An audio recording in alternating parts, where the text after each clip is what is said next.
गईली दुर्गा हेराय गईली काली, माला झुरवाए डाले घर ही में माली। वह सीता के नैहर से घुर गए नेपाली, और अयोध्या में मंदिर बने हाली हाली।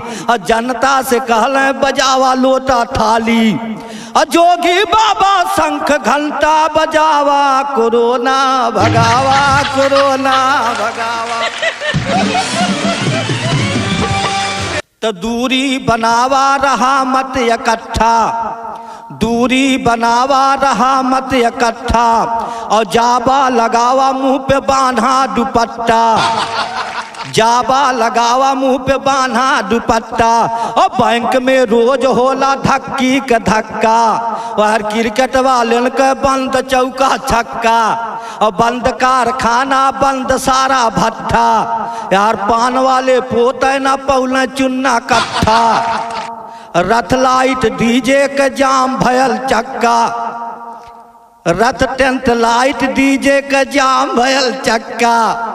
अब वापस भयल नाच बाजा का सट्टा, ढोल हारमोनिया धय के ताली बजावा, कोरोना भगावा कोरोना भगावा।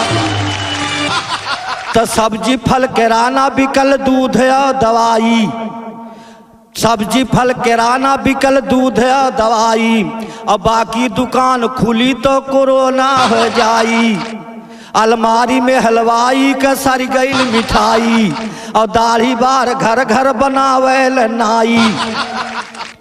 और छोट दुकानदारन के बंद बा कमाई, और MA कयल सब नरेगा में जाई। और जनता के हक में एकठे कैले भलाई, दारू का ठीका दहले पहले खोलवाई। पिया मार करा थाने में आवा, कोरोना भगावा कोरोना भगावा।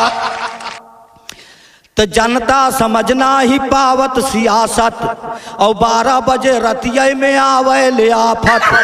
नोटबंदी GST कोरोना में सासत, प्रवासी मजदूरन के भइल खूब हिफाजत। अब आधा मर गईले आधा घरे अइले हाफत, और 14 दिन जाई जे मिली छीकत खासत। और होई मुकदमा अगर करबे खिलाफत, 56 इंच सीना के देखा दहले ताकत। बुझावा बल्ब घर में दिया जरावा, कोरोना भगावा कोरोना भगावा। जय जय भारत।